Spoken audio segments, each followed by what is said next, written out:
Welcome back to wonderful West Virginia. Okay, I can't wait for joke of the day. Are you ready for joke of the day? Let's do it. So what did the doctor say to the patient who asked to use anesthesia on himself? The doctor said, "Sure, knock yourself out." Because that's what anesthesia does, it knocks you out. Okay. All right, anyways, let's knock ourselves out with factoring trinomials. Now, we're going to start with the simplest case of factoring trinomials, and that's the case where that leading coefficient is a 1. In other words, recall, trinomials means you have how many terms? Yes, 3 terms. Tri means 3, nomial means term. So here I've got 3 terms, and remember, terms are separated by addition and subtraction. Now, that doesn't mean I'm going to have both a plus and a minus. This simply means it could be a plus or it could be a minus, and the same thing right here. But notice that this x squared has a 1 in front of it. Now the b is going to be a number, and the c as well is going to be a number. So what happens is, and this could be the case, quite frankly, even if I don't have a leading coefficient of 1, even if I have an ax squared like this. In other words, there's a number here, and a number here. The x's are the only things that are variables. So what happens whenever you're factoring trinomials into what I call a double parentheses, you are reversing FOIL. Because recall that FOIL indicates I've got 2 parentheses sitting in here, and within each parentheses I have 2 terms. I've got 2 terms sitting here and 2 terms sitting here. If I saw that, then I know I would FOIL this, and I would need to be able to get back to the beginning. So let's think about what happens when you FOIL. When you do that, you're going to multiply this term here and this term here. They will create this front term. So what's going to happen is I'm going to take that front term and I'm going to split it into these double parentheses, but into the front slots of the double parentheses. Front term splits into front slots. Now what happens here is this x squared, there's only one way to split up an x squared. It'll be an x and an x. So then what will happen is when I multiply on the outside and the inside for this FOIL, out here I will get something x. In here I'll get something x, in other words I'll get some number x and another number x. I will combine these two because they are like terms. So the outsides and the insides will combine to be this middle term. Then what happens when I continue with FOIL, these back two will multiply to be this back term. So therefore, I will take the front term and split it into the front slots. I will take the back term, I will split it into the back slots. Now, there's some guesswork that happens here, but you can eliminate half the guesswork dealing with these signs that you see in here. So what happens is the back sign holds a lot of power because the back sign tells you whether these two are going to be the same sign or whether they're going to be different signs. Now let's think about this FOIL concept. Now remember, these 2 slots will multiply to create this back term here. So if these 2 are going to multiply and they're going to create a negative, then what has got to be true about the 2 signs on these 2? Well, absolutely, they have to be different. Because either a positive times a negative will create a negative. Let's go ahead and change this to a negative right here. Or a positive here times a negative here will create a negative back there. So in other words, if that back sign is a minus, that tells you that you've got different signs. One is a plus, one is a minus. But now what if this instead is not a minus but it's a plus? Then what has got to be true about these 2 signs? Recalling that these 2 numbers will multiply to create a positive. Absolutely, they have to be the same sign because either, whoops, that's bad, positive times positive will create a positive. Or think about this. What is negative times negative? Negative times negative also creates a positive. So if that back sign is a plus, that tells you have same signs. Well, now the problem is, are they both pluses or both minuses? What you do is you look at the middle sign. Once you have determined that you have same signs, the middle sign will tell you what they are. So if this middle sign then is a minus, then that tells you that these both have to be minuses. If this middle sign here is a plus, then that tells you that both of them have to be pluses. And like I said, that eliminates half of your guesswork. So once you've established the number that goes here, here, here, and here, You can check it by FOIL because remember, you need to get back to the beginning. And if you can't get back to the beginning, it's not right. But if it can't be factored, we discussed this before, if it cannot be factored, we call it prime because it's like a prime number that cannot be factored into anything that's useful. So let's take a look at some examples of factoring these trinomials where that leading coefficient is a 1. Take a look at this example. Now, before you get into that double parentheses idea, you always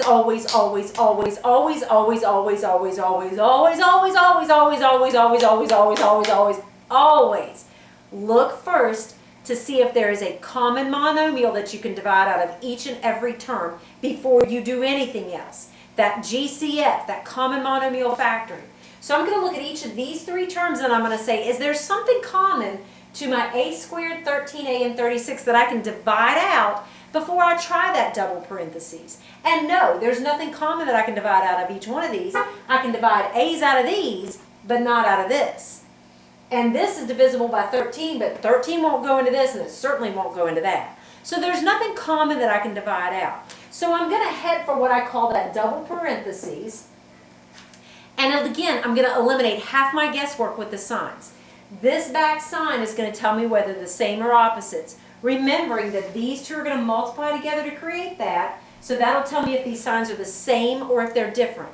Because this is a plus, it tells me they're the same signs. Now I have to determine whether they're both pluses or minuses. I look at my middle sign here. So this tells me they're both pluses. Now what I'm going to do is I'm going to take that first term, I'm going to split it into the front slots. The only way to split up an a squared is an a and an a. Because a times a will give me a squared. So now I'm going to multiply these 2 numbers here to create a 36. I want to take that 36, split it into 2 numbers that will multiply for 36. Now again, I can eliminate a lot of guesswork because if I was to check this, now remember, if I'm going to check it, I'm going to check by FOIL. So what happens when I FOIL it is a times a is a squared, but out here I'm going to get plus something a, and then in here I'm going to get plus something else a, and then in the back I'm going to multiply these 2 together to create that back number of 36. So my point is this. These 2 are going to multiply for 36, but notice that those 2 numbers here on the outside and the inside, I'm going to combine those 2 up by addition because these 2 are like terms and their signs are the same. So therefore, when these signs are the same, that means I want 2 numbers that will multiply for 36, they're going to add for a 13. Well, that's a 9 and a 4. So I'll put 9 here and 4 here. So when I FOIL it, like I said, a times a is a squared, a times 4 is 4a, and then in here I get a 9a, and then in the back 9 times 4 is a 36. So now when I combine my 4a and my 9a, do I get a 13a? Absolutely. So I'll get an a squared plus 13a plus that 36. I get back to the beginning so that I know that this is correct factored form. Now some of you may be saying, well, what if I put a 4 here and a 9 here? What if I reverse them? It's okay because if the 4's here and the 9's here, then you're going to get a positive 9a here, a positive 4a here, which will still combine to be a 13a. So it doesn't really matter where you put those numbers when the signs are the same. So let's take a look at the next example. Once again, always look first to see if there's something common you can divide out before you do anything else. There is nothing common to each one of these. So I'm going to head for that double parentheses. Certainly I can divide x's out of these, but not this one. Certainly I can divide this by 4 and this by 4, but this one can't be divisible by 4. Whatever I divide out has to come out of every single term. So now I'm going to eliminate half my guesswork, saying this tells me whether the same or opposites. It's a plus. So my signs are going to be the same because I'm going to multiply these 2 together to create a plus. These signs are going to have to be the same. Now I need to figure out, are they both pluses or both minuses? The middle sign tells me what they are. They are both going to be pluses. So now I'm going to take this front term and split it into the front slots. X squared splits up as an x and an x. And now what I'm going to do is find 2 numbers that are going to multiply for 32. And like I discussed up here, because those outsides and insides are going to combine and they're going to have same signs, they're going to add for a 12 because those signs are the same. So the 2 numbers that will multiply for 32 and add for 12 are an 8 and a 4. And now I'm going to check by FOIL. So x times x is x squared. X times 4 is 4x. 8 times x is 8x. And then 8 times 4 is 32. And when I combine up these like terms, sure enough, I do get that 12x that I wanted in the middle. I do get back to the beginning, so I know that these are correct. And again, you could have put the 4 here and the 8 here. You still would have had 8x, 4x, which still would have combined to be a 12x. Would have been perfectly fine. All right, let's take a look at another one. Once again, always, always, always, always look first to see if there's something common you can divide out. There's nothing common to each one of these. So I'm going to head for that double parentheses. And yet again, I'm going to eliminate half my guesswork with those signs. This tells me same signs. Now to determine whether they're both pluses or both minuses, I'll look at the middle sign. This is going to tell me these are both minuses. So I'm going to split this into the front slots as a V and a V. And now I want two numbers that are going to multiply for 80. Once again, notice that when I FOIL this, V times V will give me that V squared. Out here, I'm going to get minus something V. In here, I'm going to get another minus something V. And granted, when I multiply these two, they're going to come up to be an 80.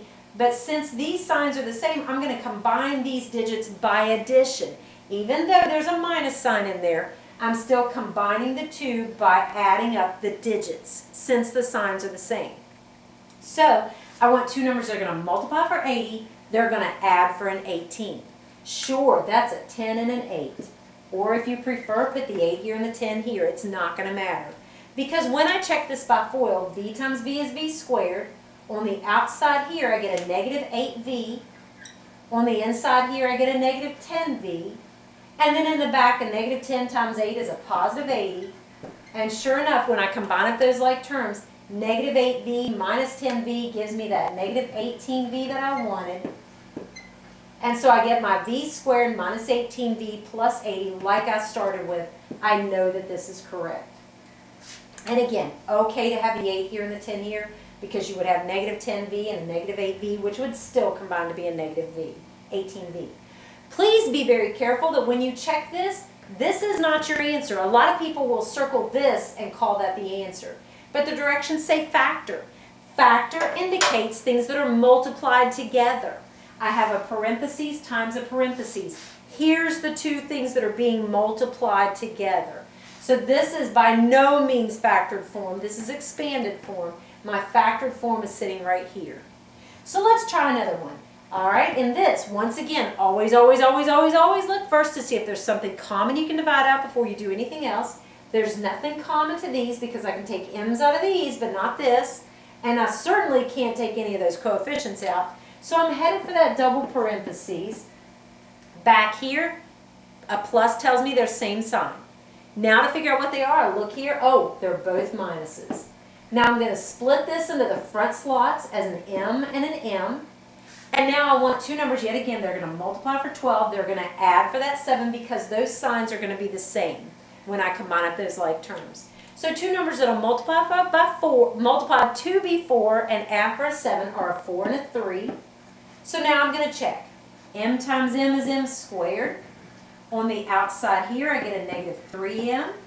On the inside here, I get a negative 4M. And in the back, negative 4 times negative 3 is positive 12. Now, when I combine these two, sure enough, I get that negative 7M that I wanted. And so it does take me back to the beginning, and I know that this is correct. Knowing, again, I could put the 3 here and the 4 here. It's not going to matter. Okay. Take a look at this one. Whoa, things are looking different. Because notice, all these had a plus in the back, which told me signs were going to be the same. This one's a minus. So the signs are not going to be the same. The signs are going to be different. But I always look first to see if there's something common that I can divide out before I do anything else. And I'm noticing, nope, I can take x's out of here, but not here. And none of these are divisible by the same number. So I'm headed for that double parentheses. And once again, this tells me different signs. One's a plus, one's a minus. Now it could be that this is the minus and this is a plus, but it's very easy to fix. So just throw them in there and we'll see what happens. This splits into the front slots. The only way to split up an x squared is an x and an x. Now recall, I want two numbers that are going to multiply for 21, but watch what's going to happen. When I FOIL this, X times x will give me x squared. Out here, I'm going to get minus something x.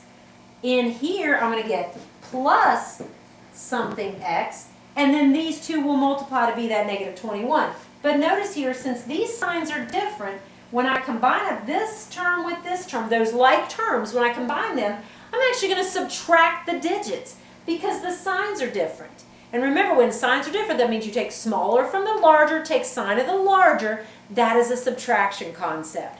So in other words, I want two numbers are going to multiply for 21. They're going to subtract for a 4. That's a 7 and a 3. So I'm going to put my 7 in one of these spots and the 3 in the other spot, but I'm going to check by FOIL to see if it works. So when I FOIL it, x times x is x squared, like I said. Out here, I'm going to get a negative 3x. In here, I'm going to get a positive 7x. And in the back, 7 times negative 3 is that negative 21. Now here, negative 3x plus 7x is a positive 4x. Now, is that what I started with? Well, it's close because I have the right number, 4, but I have the wrong sign. I needed a negative. When you have right number, wrong sign, very easy to fix. All you have to do is switch the signs. Now, technically, I could switch the numbers, and I could put the 7 here and the 3 here. That would give me a positive 3x and a negative 7x and give me a negative 4x.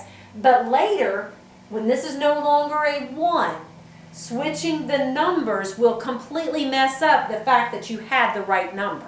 So like I said, if you have right number, wrong sign, get into the habit of just simply switching the signs because it won't mess anything up for you later. So when I switch the signs, now my x times x is x squared. On the outside, I'm going to get that positive 3x. On the inside, I'm going to get a negative 7x. I'm still getting that negative 21 out of the negative 7 times 3. But notice here that a positive 3x minus 7x is actually a negative 4x. Aha! That's what I started with. So I know that this is the right answer. Okay, let's take a look at just a couple more examples because I want us to feel very comfortable with this. Get this board cleaned up, and I'm really struggling to erase this board.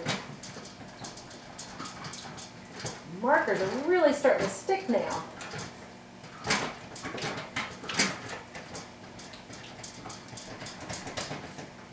Okay. So example F, y squared minus 5y minus 84. Once again, I'm always going to look first to see if there's something common that I can divide out before I do anything else, and there is not. I can divide y's out of here, but not here. None of them are divisible by the same number. So I'm going to head for that double parentheses, and once again, I'm going to eliminate half the guesswork with that back sign. This back sign is a minus. That tells me my signs are different. One's a plus, one's a minus. So I'm going to split this into the front slots. It splits up as a y and a y. And like we discussed before, since these signs are different, that means, yes, the two numbers are going to multiply for 84, but they're going to subtract for a 5. Multiply for 84, subtract for a 5. That is a 12 and a 7. So I'm going to put my 12 in here, my 7 in here, and I'm just going to check by FOIL and hope that it's right. So y times y is y squared. On the outside, I get a negative 7y. On the inside, I get a positive 12y. And in the back, positive 12 times negative 7 is that negative 84. Now when I combine these two like terms, negative 7y plus 12y is a positive 5y. And like we said before, when I've got right number, wrong sign, very easy to fix. Just switch that sign out. This becomes the negative, that becomes the positive. Because now I get a positive 7y out here, a negative 12y in here. That gives me the negative 5y that I wanted. That gets me back to the beginning. But again, this is the check. This is not the answer. The answer is your factored form right here. All right, one last one. Again, I just really like for us to feel so comfortable with this that nothing rattles us. So I have a p squared minus p minus 56. And what I'm going to do is I'm going to first, always look first to see if there's something common that I can divide out before I do anything else. And there is nothing common here. Take p's out of here but not here, and none of those numbers are divisible. So now I'm going to head for that double parentheses, and I'm going to eliminate half my guesswork with those signs. A minus here tells me my signs are different. Now I'm going to split that p squared up into the front slots, p and p, and I want two numbers that are going to multiply for 56. They're going to subtract for a 1 because these signs are different. So that's going to be an 8 and a 7. And now I just throw them in and double check it. So p times p is p squared. On the outside here, I get a negative 7p. On the inside here, I get an 8p, positive 8p. And in the back, I get that negative 56. Now, when I combine up these two like terms, I get a positive p when actually I wanted a negative p. But we said that's easy to fix. Right number, wrong sign means switch those signs. That becomes the negative, that becomes the positive. So that I get a positive 7p, a negative 8p. That gives me the negative p that I wanted, and I know, yep, that is right. Now, hopefully what you're seeing in all this, in terms of the check, hopefully you're seeing you don't have to do the full FOIL. Because I promise you, when you multiply y times y, you're going to get a y squared. Same thing here, p times p, you're going to get a p squared. Same thing all the way down, v times v, yep, that's a v squared. That's because that's how you selected those variables to put in those front slots. In addition, you don't really have to check the back. I promise that a 12 times a 7 is an 84, and that a negative times a positive is negative. Same thing here. Negative 8 times 7, I guarantee is a negative 56, and a negative 10 times a negative 8, I guarantee is a positive 80. That's how you selected those numbers. So hopefully what you're seeing is that really when you check this, all you really need to worry about is those outsides and insides. That's really the only part that you need to check to make sure that you do come up with that middle term. So that will eliminate half of the check that you need to do. Now, it's not wrong at all, and it's actually good to check the full FOIL, but to save yourself a little bit of time, all you need to worry about is those outsides and insides, like I'm outlining in each one of these. And that will be enough to check it. So I hope this helps with factoring your trinomials. And like I said, back here, those notes in the beginning, you can eliminate half of your guesswork with those signs. Back sign, if it's a minus, that's going to tell you the signs are different. If that back sign's a plus, they're the same. Once you've established they're the same, what are they? Take a look at the middle sign. If it's a minus, they're both minuses. If it's a plus, they're both pluses. And then take that front term and split it into the front slots. Take the back term and split it into the back slots. Two numbers that will multiply for this. If these signs are the same, they're going to add for that. If these signs are different, they're going to subtract for that. And that's how you factor trinomials, where the leading coefficient is a 1. When the leading coefficient is not a 1, things are a little bit different. And we'll take a look at that in the next video. Have a great day.